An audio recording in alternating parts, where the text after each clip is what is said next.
Hi, welcome to A Foreigner in the Philippines. So it's good evening, it's nearly 6 o'clock and Saturday night, and out there is all kinds of a gruesome mayhem which is going on and which is completely foreign to me, and so I've got myself out of there and I'm coming and sitting at my desk, which is something I'm familiar with.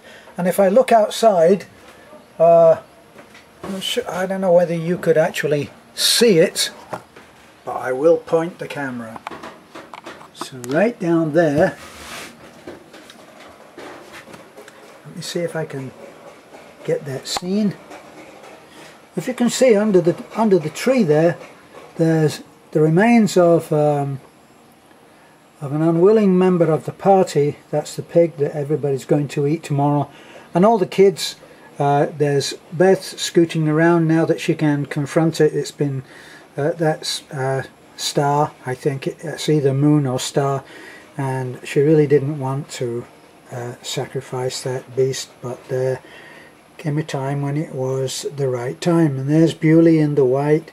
That's Manorado who's doing the butchering, and all of the kids down there. There's Ako, there's Teliklik, there's Ma. I can't see BB, but in the red there's Balalut. So that's what's going on down there, and it's not something. It's just not something that that I'm comfortable with. It doesn't seem like entertainment watching bits of what used to be a pig be chopped up and put into a pot and boiled or whatever it is that they do. So I'm up here on my own and happy with it. Okay, so I do have a cup of tea, and it has me pausing about the different ways that my life has gone, and I'm sure that everybody has these kinds of experiences, but mine do seem to be extreme, going from one culture to another. Now, not many people think that going from the United Kingdom to America is a big change of culture, but it is very much a big change of culture. Talked about this, about how a loud voice and a soft voice. A loud voice is someone who is very confident and knows exactly what he's doing, and a soft voice like mine is that of a complete dundering idiot.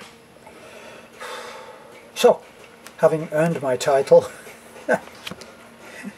so it took a while to get used to that, and even my daughter, who grew up in another marriage, when her mother and I split, and she kept saying to me, "Dad, speak louder." And that was something I had to get used to. Now, during that time I had a lot of different things. I'd always just loved the idea of going to America because I was a brass player, I was a trombone player, and as soon as when I was in the army, I'm backtracking, you'll think I'm going to fall off the end of the earth, but when I went into the army at 15, I eventually ended up, wanted to play the trumpet, but ended up playing the trombone, tenor trombone, and it turned out that it was a very wise move because I seemed to have a natural aptitude for it. I can't really say that I worked that hard, but I was very interested, and well, yes, maybe I did work hard, but I didn't have expert teachers at first, but then I did start to show some real progress, and at one point when I was just let me see, I must have been 16 and a half, I heard the Stan Kenton band, and that kind of did it for me. After that there was no other band for me, although I loved Count Basie, and to a lesser degree for some reason Duke Ellington, even though I know that he's a great, fabulous, iconic musician and writer. Count Basie was the one that got me, and the record I always remember these things in terms of the records that I heard. I heard the Atomic Mr. Basie. Wow, wasn't that an incredible, incredible thing? And that changed me. But Stan Kenton was the one that I could just feel that I would fit in that band. And I worked very hard. My trombone style was more, rather than the Tommy Dorsey kind of thing, I would actually play not as sweet as that, more in the Stan Kenton style. And so at first I started off on a cheap trombone, a Besson 403, which I paid for on finance. It was £43, which I guess back then was maybe $55 or $60, and I paid for it over 2 years. over 2 years. Well, when you're getting £8 a week, which is a little over, say, $11 a week for your pay, a £43 debt was quite a bit of a struggle. But it was quite a nice trombone. But of course, later I got a King trombone, and not the one that I ended up with when I was to come to America was a King 2B, and it wasn't there's one that has a solid silver bell and it gets a particular sound, and there's another one that has the brass bell, and the brass bell was the one that really got me, because that was one of the other great influences in my musical life was J.J. Johnson, and all of this may be extremely boring to you if you don't know any of these people, but these are iconic, pioneering musicians, just incredible. And so I was here's my touch of ironic changes that come in people's lives, and including mine, of course. I was at the end of a failed marriage, and I was going, and the plan was that I was going to come to America. I did try to get my failed marriage to come with me, but that didn't take off. So she stayed there, and I went to America, and I brought my son with me. And so then that's where the choices got very difficult. In order to get there on a shoestring, I had to sell my beautiful King 2B. Now King are the American, they are the American king of instruments. I may have to take a moment to kill a dog. Hey! Snow! Tiny! Tiny! Tiny! Be quiet! Tiny has skulked off to bark somewhere else where she won't hear me talking to her. So, the King were the pieces of art in the world of trombone playing, and there have been quite a few people who have been like this, but King, which was made in Cleveland, I think, Cleveland, Ohio, and they were the premier instrument makers, and King trombone was the thing to have, and I had the most beautiful one, and I'd just had it reconditioned, and it was working so incredibly. Now, it was from an earlier time, and when you get an instrument like a King, it has a number on it, has a serial number, and from that serial number you can go back and you can find out when it was made, what year it was, and there are certain years information which I've now forgotten because I don't need to know it, but certain years around, I don't know, 1950 or something like that, or earlier if you're lucky, the metal that they used was different, and the sound that they got, the way that it resonated, was different, and I had a good one.